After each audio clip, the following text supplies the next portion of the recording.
Hi everyone and welcome back. So quite a while has passed since my last video, and I just wanted to say that I've just been so busy with the garden and plants and doing a lot of off jobs every now and then. Now that summer has come around, we are currently collecting firewood. We've been cutting down a few trees and we have been getting as much wood chips as possible to be placing on our garden, as well as doing a bit of a cleanup outside the house. Sadly, a lot of people that drive by, they do stop and they do throw rubbish outside their windows, so I decided it would be a good time to go outside and give it a good clean. We ended up filling up 20 plus bags, which was quite a big amount of rubbish to chuck out.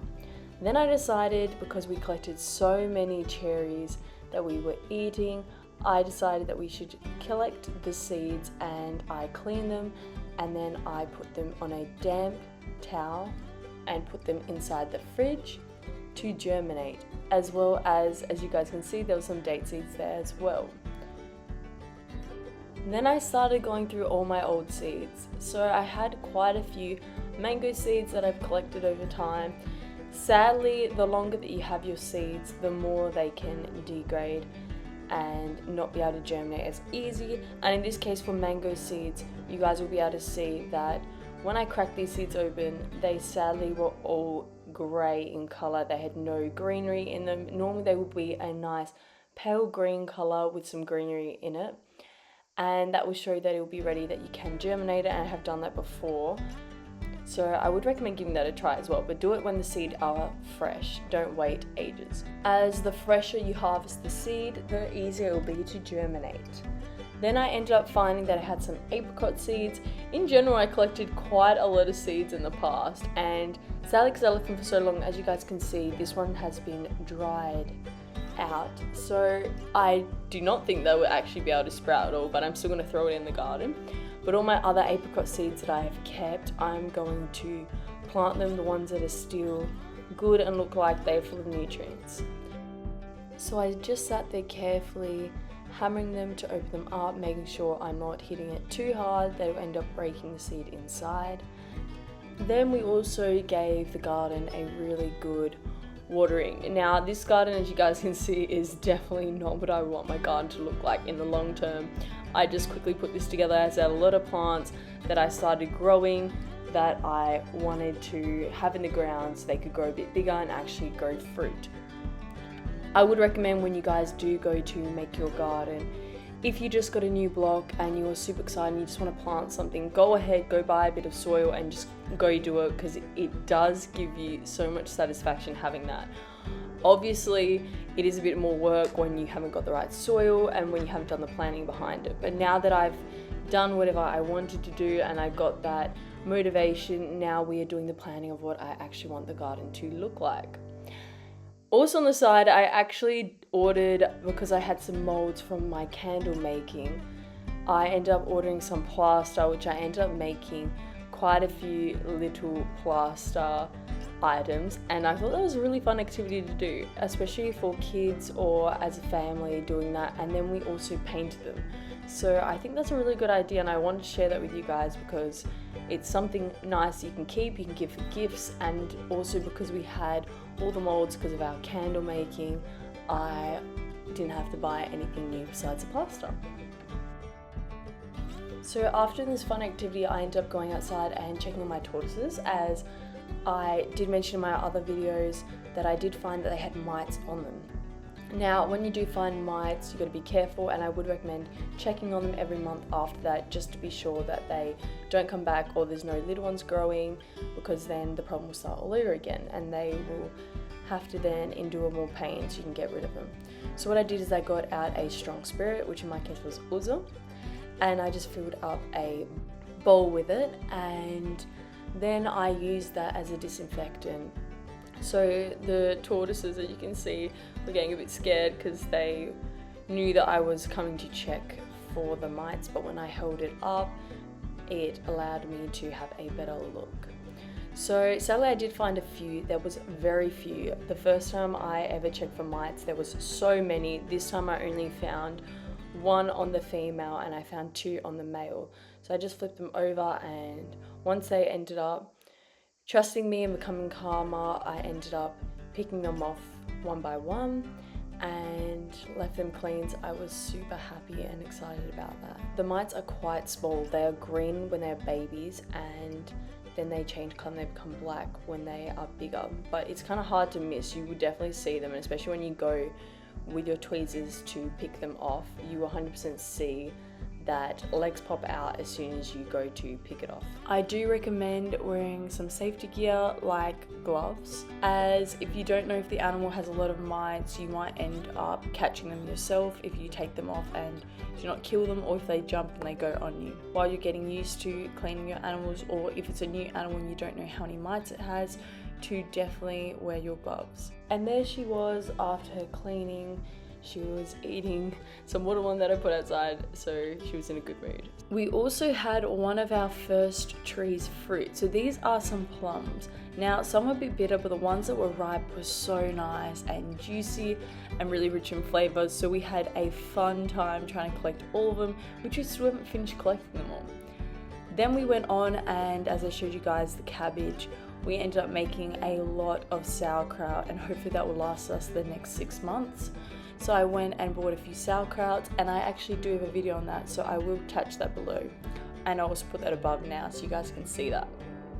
Next, I went and made some strawberry marshmallows, and this is my first time making strawberry marshmallows. I would definitely put the recipe below, and I started off by cutting some fresh strawberries. Now, I made this twice because I wasn't that happy about how my marshmallows turned out. Now, what went wrong is that I put in a different brand of vanilla, and the vanilla taste was quite strong in my marshmallows.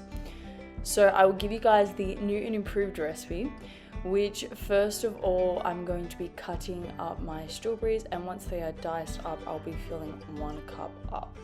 Now, in my case in this video, I did do 4 times the recipe I'm giving you guys because I want to make a lot of strawberries so I could share that with a few friends and family. So in my case, you guys will be seeing me fill up the 1 cup 4 times, and then I'll be putting it in my pot.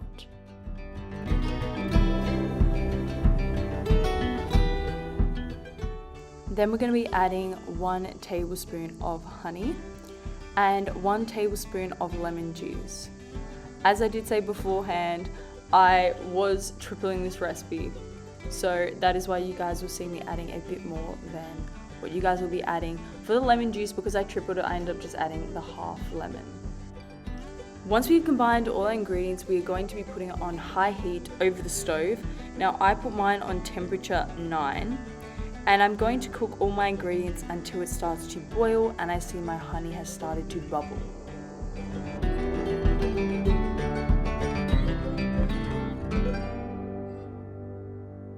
Once it hits this stage, make sure you reduce the heat to low and simmer the batter for 10 minutes, stirring and making sure you mush up the berries.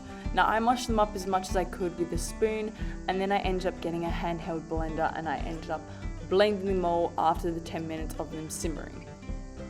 Then after that, you're going to transfer the liquid into a bowl and chill in the refrigerator for at least 30 minutes. You want your mixture to be fully covered and to cool down fully before you make your marshmallows.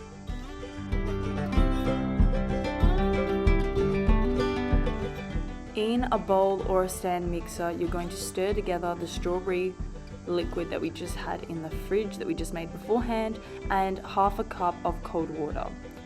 Then you're going to sprinkle the gelatin on top, and you're going to let it sit until the gelatin starts to form a little bit of a layer, or you see that the texture has changed in your liquid.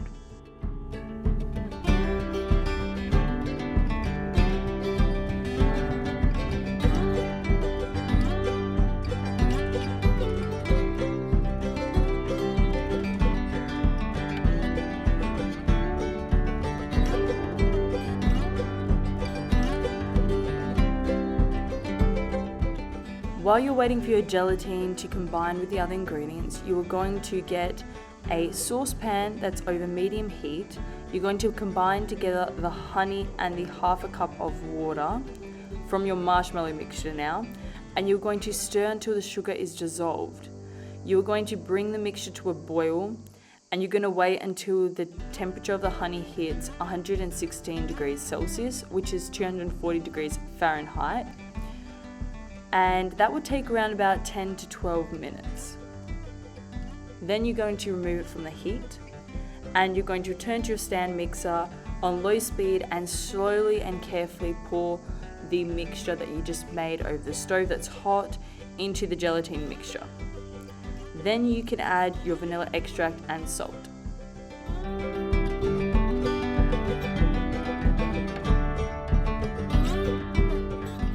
Then you are going to slowly increase the speed on your mixer. Now, if you're using the recipe that I directly gave you without changing it, it will take 10 to 12 minutes for you to be mixing your ingredients for it to start firming up. If you have doubled or tripled your recipe like I did, you might have to pour out half and then finish the other half off in the mixer separately, but it will take longer. It took me 20 to 30 minutes to do this.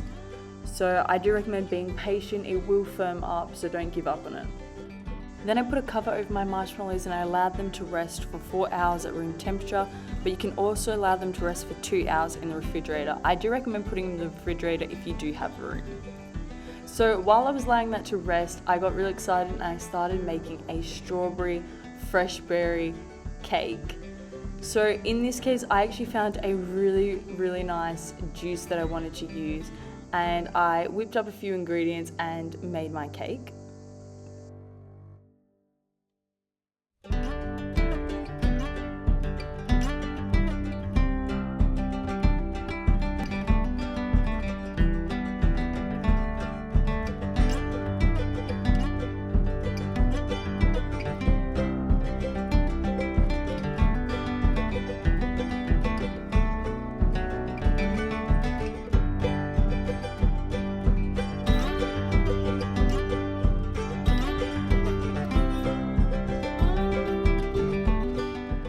Then once finishing my cake, I went and checked my marshmallows. Now the problem that I had is I completely forgot to heat up the knife, so the marshmallows did not cut properly, so that's why they didn't look as good as they normally look, but they definitely did taste amazing.